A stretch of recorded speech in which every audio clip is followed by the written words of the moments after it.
recent tickets, we can filter it by the account SID that you're currently logged in under and what was tagged on the ticket. So we fetch them all and filter out all the ones that don't match. It's not the most efficient thing, but most of our customers do not have a giant list of tickets. So it's the same number of requests, we just throw a little bit of data away. And then we implemented a concept called lazy backfilling. And this was for several reasons. One of them was I didn't want to write a script that would go backfill everybody's account SID into every ticket they've ever sent, ever. And I didn't want to slam Zendesk's API and get ourselves rate limited again. It has happened before. Thank you. And so, sorry. But even though there were some things along the way, you know, I don't know if I painted some of it as easy-ish, and especially when you said, you built it in 3 hours. It was not all kittens and roses. And there were some challenges. So some of them, and this is partially due to our design, we would end up making many requests just to render one page on our side. And these are the challenges faced by, we're not storing most of this data. The only data we actually store are those customer service events, and that's for back-end reporting only.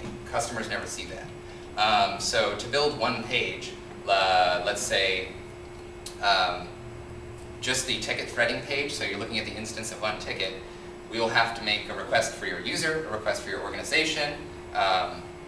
We have like a hard-coded thing of all the groups so that we can detect which premium support you're in.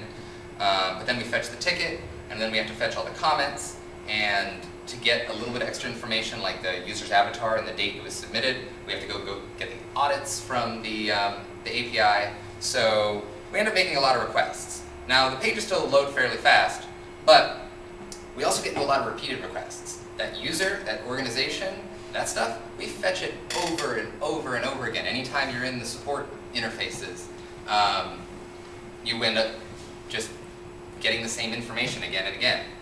And then the data model mismatch that I mentioned earlier.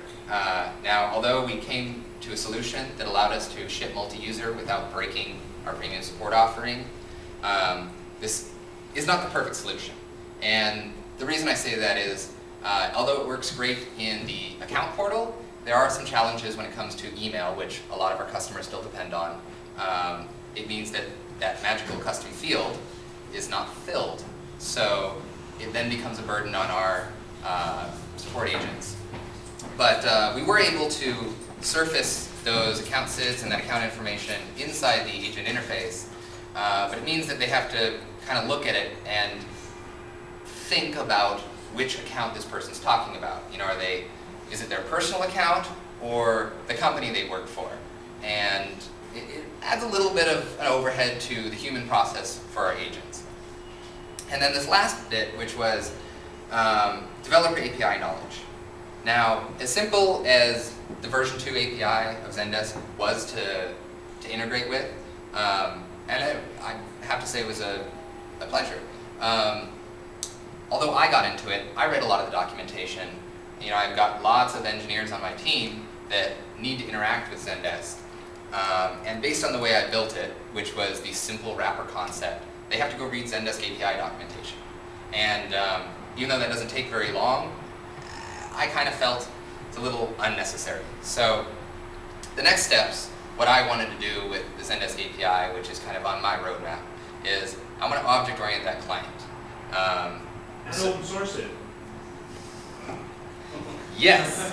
The first step is we have to open source the requests library, which just takes a little bit more love and so on. But yes, we should. But that would also require implementing every endpoint.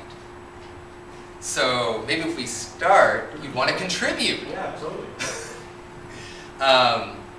And really, my other engineers or the other engineers on my team should not be concerned with the structure of the API. Whether it's easy or not, it's irrelevant.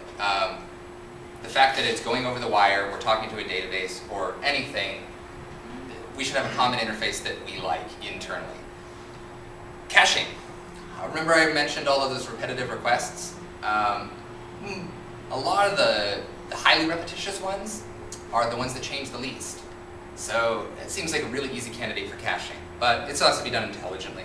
And triggers. So I mentioned that we had triggers from the beginning. There's a little technical debt there. It's one of the brittle things we have in this kind of machine that is our support kind of process, and more specifically premium support. And I have broken them more than once. Simple little errors. Like the complicated stuff tend to get right, and I tend to break the triggers more than anything else. So those could use a refactor. And this last little bit is kind of a wish, which is a hope for extension to the Zendesk data model that would map either more freely to other data models or more literally to our data model after we introduced multi-user. And that's it. I want to thank you all for having me, and open the floor if there's any questions, besides open sourcing it. Just a comment, so the multiple organizations is on its way. That's great to hear. So it was just mentioned that multiple organizations is on the way, and I had heard that hint, and I figured I'd just nudge at it again. Anything else?